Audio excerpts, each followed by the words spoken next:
Hey guys, प्रथमे आपना welcome करिसु जॉब एलाडेस्क की YouTube चैनलत आसाम फिशारी डिपार्टमेंट रिक्वायरमेंट 2025 ৰ কাৰণে নটিফিকেশন আহিছে কেনেকৈ আপুনি এলিজিবিলিটি ক্ৰাইটেৰিয়া খিনি চেক কৰিব কেনেকৈ ভ্যাকেন্সি ডিটেইলছ খিনি চেক কৰিব কিমান স্যালাৰি পাব কেতিয়াৰ পৰা এপ্লাই ষ্টাৰ্ট হ'ব কেতিয়ালৈকে আপুনি লাষ্ট এপ্লাই কৰিব পাৰিব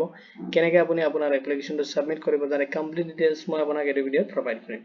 প্ৰথমতে আপুনি ভিডিঅ'টো কমপ্লিট চাই ল'ব তাৰ পিছত যদি এটো ৰিকুৱাৰমেন্ট ৰিলেটেড কোনো ধৰণৰ কোৱেশ্চন থাকে আপুনি এই ভিডিঅ'ৰ কমেন্ট সেকশনত কমেন্ট কৰি দিব তাহক দেৰি নকৰি আজিৰ ভিডিঅ'টো আৰম্ভ কৰো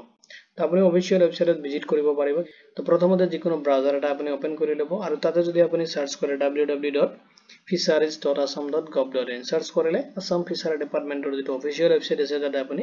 ভিজিট কৰিব পাৰিব এতিয়া সক অফিচিয়েল যিটো নটিফিকেশন আহিছে তাৰে ডিটেইলছ খিনি মই আপোনাক আসাম ফিচাৰী ডিপাৰ্টমেন্ট ৰিকুৱাৰমেন্ট 2025 ৰ কাৰণে নটিফিকেশন খিনি আহিছে আৰু তাৰে কমপ্লিট ডিটেইলছ মই আপোনাক এই ভিডিঅ'ত প্ৰভাইড কৰিম এতিয়া সক প্ৰথমতে জবৰ যিটো ওভাৰভিউ আছে এখিনি চাই লওক ডিপাৰ্টমেন্ট দি আছে ফিচাৰী ডিপাৰ্টমেন্ট গভৰ্নমেন্ট অফ আসামৰ পৰা আহিছে ৰিকুৱাৰমেন্ট খিনি যত আপোনাৰ পোষ্ট দি আছে জুনিয়ৰ ইঞ্জিনিয়াৰ কাৰণে টোটাল আপোনাৰ ভ্যাকেন্সি আছে 32 আৰু আপুনি স্যালাৰি ৰিসিভ কৰিব 40000 ৰ পৰা লৈ কিনে 70000 লৈ কিনে লগতে আপুনি গ্ৰেড পে পাব 8700 জব যিটো টাইপ হয় পাৰ্মানেন্ট গভৰ্নমেন্ট জব হ'ব আৰু জব লোকেশনটো আপোনাৰ আসামত হ'ব এপ্লিকেশন যিটো মোড হয় আপুনি অনলাইনত এপ্লিকেশন খিনি কৰিব লাগিব কেনেকৈ আপুনি এপ্লিকেশন খিনি কৰিব এইখিনি প্ৰসেস মই আপোনাক এই ভিডিঅ'ৰ লাষ্টত প্ৰভাইড কৰিম এতিয়া চাওক ভ্যাকেন্সি ডিটেইলছ খিনি ক্যাটাগৰি ওয়াইজ ডিভাইড কৰি দি আছে প্ৰথমতে চাওক ক্যাটাগৰি আৰু নাম্বাৰ অফ পোষ্ট খিনি দি আছে ওবিসি বা এমওবিসি ক্যান্ডিডেট যদি হয় আপুনি তেতিয়াহলে আপোনাৰ কাৰণে 1 ভ্যাকেন্সিজ আছে বা নাম্বাৰ অফ পোষ্ট আছে 1 নেক্সট আপুনি চাওক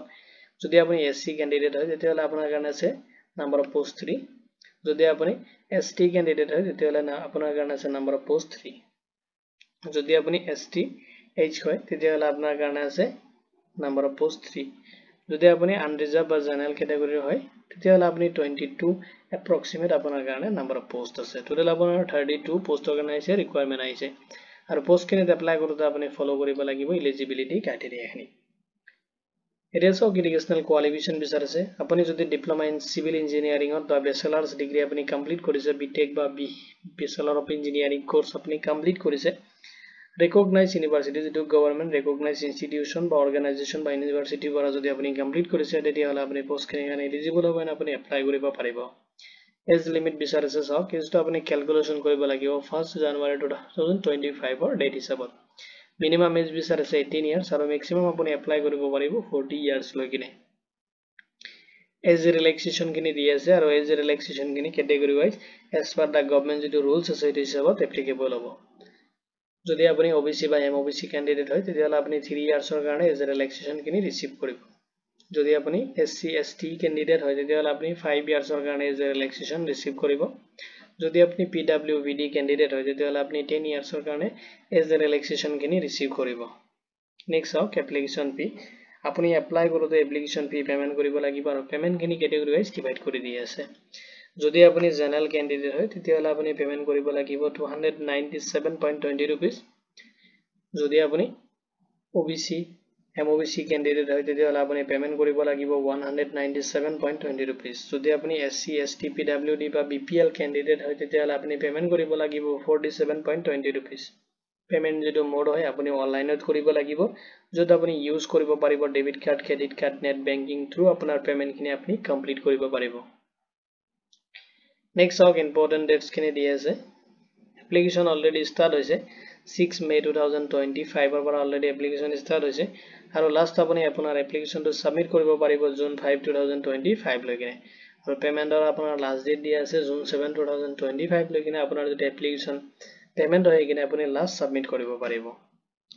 এটা সক সিলেকশন প্ৰসেস খিনি কেনেকৈ হ'ব তো সিলেকশনত প্ৰথমতে আপোনাৰ ৰিটেন এক্সাম দিব লাগিব তাৰ পিছত আপোনাৰ ভাইবা এণ্ড ইন্টাৰভিউ আপুনি ফেস কৰিব লাগিব এনা আপোনাৰ ফাইনাল সিলেকশন হ'ব দুটা স্টেপত আপোনাৰ সিলেকশন প্ৰসেস খিনি কমপ্লিট হ'ব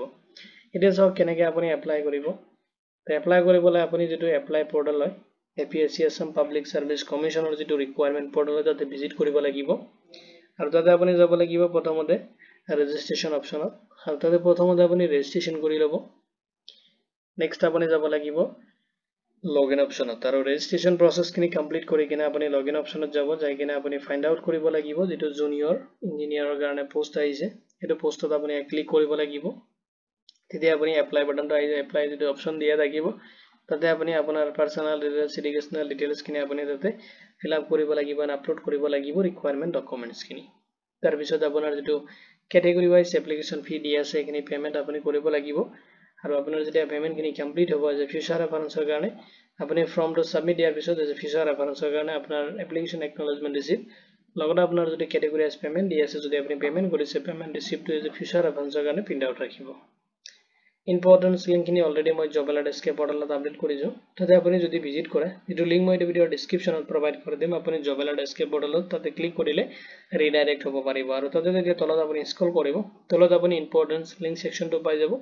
আৰু তাতে কমপ্লিট লিংক মানে ইম্পৰ্টেন্ট যিমানখিনি লিংক আছে মই তাতে অলৰেডি প্ৰভাইড কৰিছো আপুনি তাতে ক্লিক হিয়াৰত ক্লিক কৰিলে ডাইৰেক্ট অটোমেটিক্যালি ৰিডাইৰেক্ট হ'ব পাৰিব আৰু এটো ৰিকুৱাৰমেন্ট ৰিলেটেড যদি কোনো ধৰণৰ কোৱেশ্চন থাকে আপুনি এই ভিডিওৰ কমেন্ট সেকশনত কমেন্ট কৰি দিব ভিডিওটো চোৱাৰ বাবে ধন্যবাদ দি কিনে মই আজিৰ ভিডিও ইমানতে সামৰিছো